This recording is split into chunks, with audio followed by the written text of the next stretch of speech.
ஒரு நில உரிமையாளர் இந்த ட்ரோன் இன்ஸ்பெக்ஷன்ல சட்டப்பூர்வமா பாஸ் ஆயிட்டா அடுத்து என்ன நடக்கும்னு பார்க்கலாம். முதலாவதா உங்களுக்கு டிடிசிபில இருந்து அதிகாரப்பூர்வ நில பயன்பாட்டு மாற்று ஆணை மற்றும் ஃபைனல் டெக்னிக்கல் சாங்ஷன் கிடைக்கும். இது கிடைச்ச உடனே நீங்க பண்ண வேண்டிய அடுத்த முக்கியமான விஷயம் உங்களோட லோக்கல் சப் ரெஜிஸ்ட்ரார் மற்றும் தாலுகா ஆஃபீஸ்க்கு போய் உங்க நில பதிவேடுகளை மாத்துறது தான். உங்க ஆவணங்கள்ல இருக்கிற விவசாய நிலம் அப்படிங்கிற வார்த்தை மாறி அதிகாரப்பூர்வமா குடியிருப்பு லே அவுட் அப்படின்னு பதிவாகிடும். இதுதாங்க உங்களுக்கு கிடைக்க போற மிகப்பெரிய ஃபினான்ஷியல் செக்யூரிட்டி. ஃபைனலா 2026க்கான இந்த ட்ரைனேஜ் மற்றும் ஓப்பன் ஸ்பேஸ் மாதிரி விஷயங்களை நீங்க தொடர்ந்து மெயின்டைன் பண்ணணும்.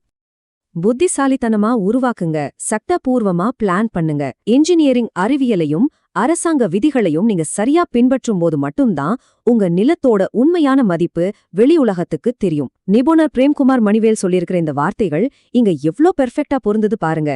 இந்த சிக்கலான சட்டப்பூர்வ மாஸ்டர் பிளானை சரியா புரிஞ்சுக்கிட்டு செயல்பட கனெக்ட் அண்ட் பில் நிறுவனத்தோட CMOS மாதிரியான நவீன இன்ஜினியரிங் சிஸ்டம்ஸ் உங்களுக்கு ரொம்பவே உதவியா இருக்கும். ஃபைனலா உங்ககிட்ட ஒரு கேள்வியை விட்டுட்டு போறேன். வெறும் லோக்கல் பஞ்சாயத்து சீல மட்டும் நம்பி உங்களோட வாழ்நாள் சேமிப்பு முழுவதையும் பணயம் வைக்க போறீங்களா?